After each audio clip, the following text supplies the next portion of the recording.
All right, guys, welcome back to Compound Racing. One of the most viewed episodes that we've put up so far has been about this. It is my modified Harborfreight tire changer. So I've gotten a lot of questions about different things on it. So I figure in this episode, I'm going to show you exactly how I use it and what I use to build it. I don't have the links for everything or anything, but I will tell you what I searched for in order to get the stuff that I got. I bought everything online. I didn't go to a metal supply house or to one of the hardware stores. So unless it was like nuts and bolts, I either had those or I did get them at the hardware store. So let me get this set up and I'll go over it a little bit more. All right, here we go.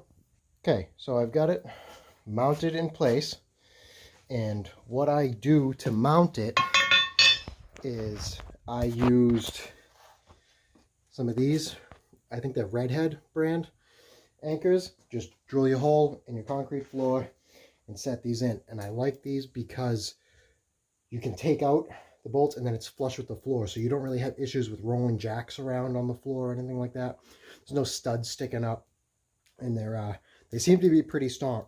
I've used other kind outside on my cement pad and they pulled right up.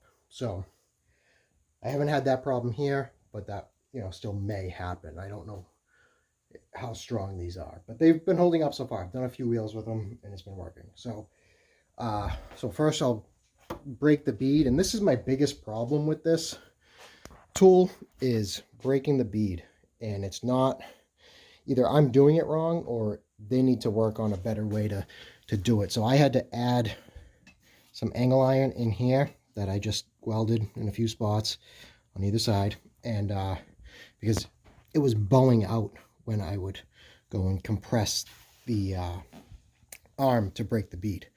So yeah, so that's the one problem, the biggest problem that I found with this way of doing it is the bead breaking. It is not easy, but if there's another way, which I have looked into other ways of doing it with a floor jack and stuff like that, so that I might do that in the future. But for now, I'm going to try to get this to work. I did the other side of this wheel. I just have to do this side, and we'll be good to go. So I'll get back to it, break the bead, and see how long this takes. All right, here we go. All right, so I broke the bead. It was actually really easy this time. I don't know why I struggled with it the other night, but so it just put it in there, push down, and break the bead. This slides in here. But the thing that I realized with a lot of wheels is it matters like where you put the tire. Like you don't want it too close to the unit, and you don't want it too far away. There is a sweet spot. So once you realize that, this force will go straight down rather than kick back or kick out. So once you figure that out, it works much, much better.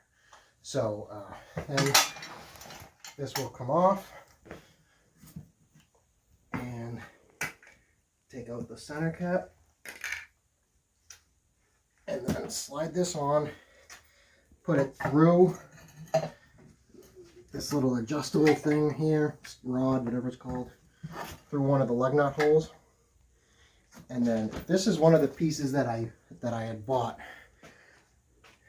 I think it was like 70 bucks. So it's a little pricey for the size of it, but it is a CNC'd aluminum cone that fits directly over this and centers the wheel on here.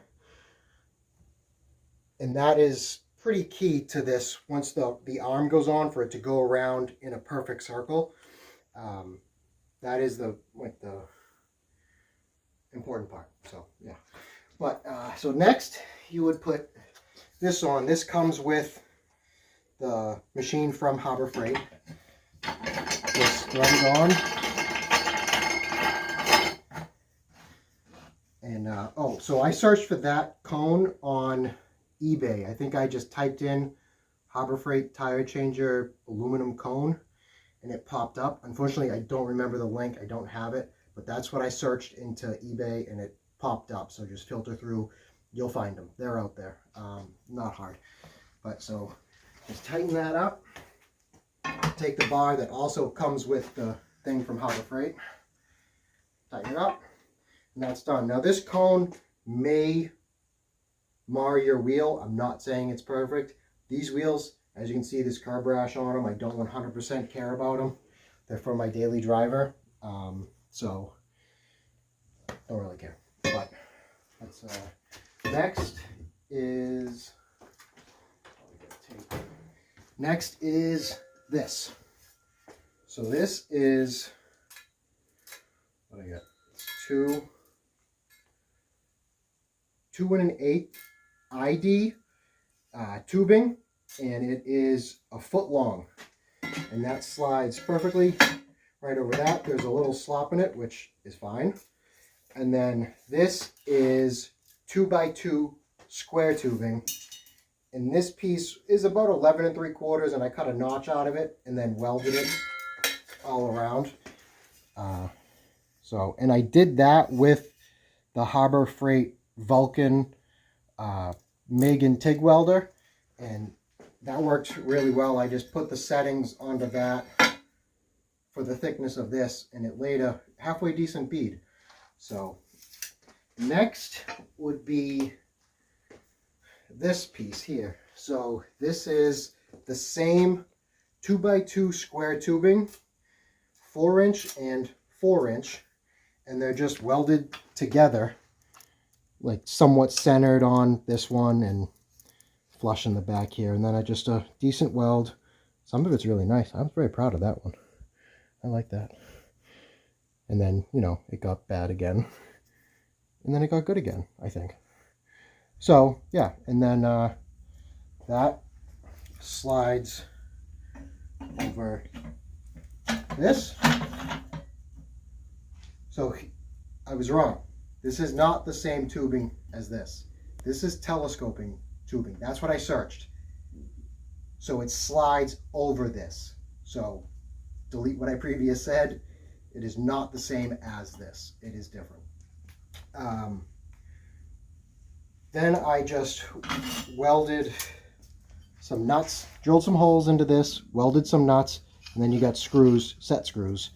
And I did one in the corner here to force this in. So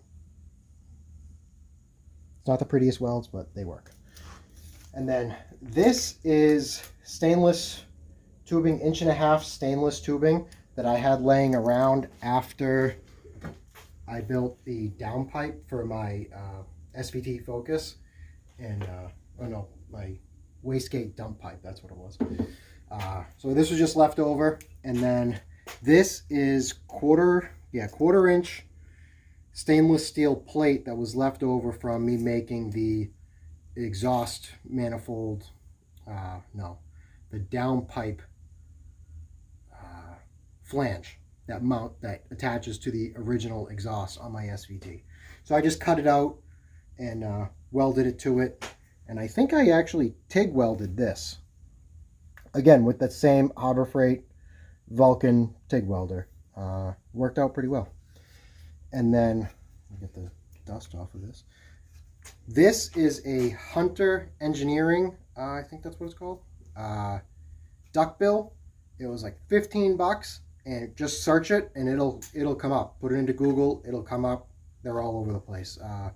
eBay sells them, Amazon sells them, pretty cheap. So I think everything, I was into this for maybe a couple $100, 150, 200 bucks for everything. So not crazy expensive, but this slides in.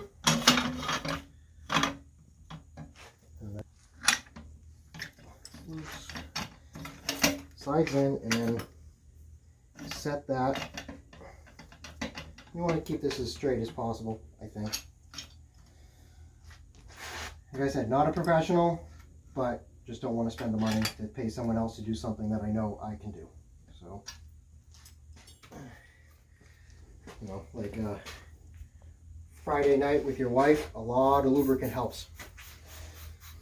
It will make it so much easier. So use a lot. And this is where I get confused because I always forget how to exactly do this. But I think I go in, I go over, and then I put this here. And see, this is where I scratch things.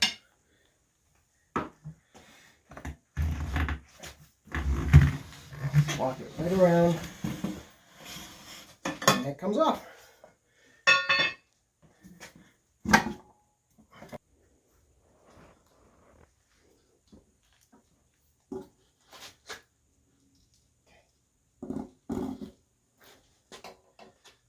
Yeah, so I stick the tire lever over the duckbill, and it goes under the tire.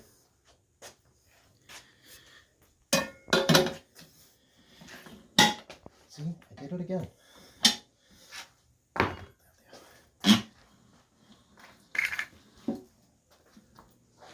See, I didn't put any lubricant on that, and that's the problem. Your wife will be upset.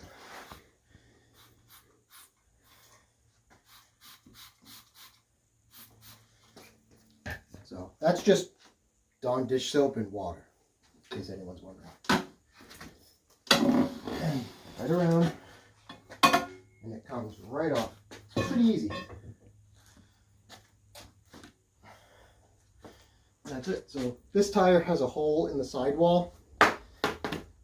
That's why I'm not replacing it, because it's unfortunate because there's still plenty of tread left, but not much I can do about that. So now I will take the other tire off the other wheel. So I'm just swapping from one of these wheels, and I'm going to put this tire on that wheel, but I'm not going to film this process because you just saw it. So I will catch back up with you when I'm ready to put this tire back onto that wheel. We'll see you soon. Okay, so I was going to put that tire on, and then I looked at the wheels that I have. So I was going to take this one off, and no, that looks awful. Don't want to use that. And then I looked at this one, and that is not horrible, but it's not okay. Fortunately, this one still looks okay, but that has a hole in the sidewall. This one has a hole in the sidewall. And then I went out and looked at the last stock wheel that I have on the car, and that tread doesn't look that great either. So unfortunately, I think all of the tires on the stock wheels are junk. I'm not going to use them. So I'm going to get a new tire tomorrow, and we will pick this up then. All right, so I went to the junkyard. I got my tire, 25 bucks. So soap and water.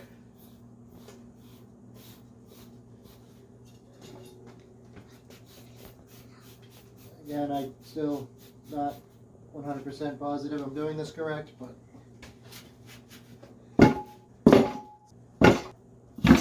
there we go.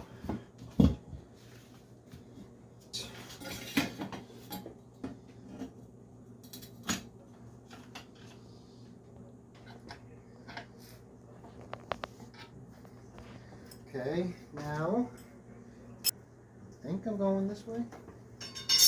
Let's find out here. Just a minute.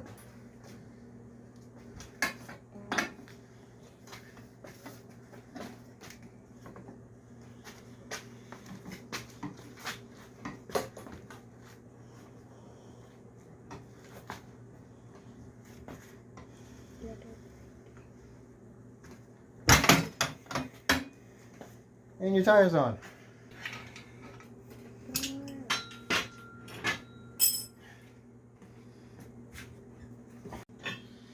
All right, so I got no valve stem, no valve core inside this, so.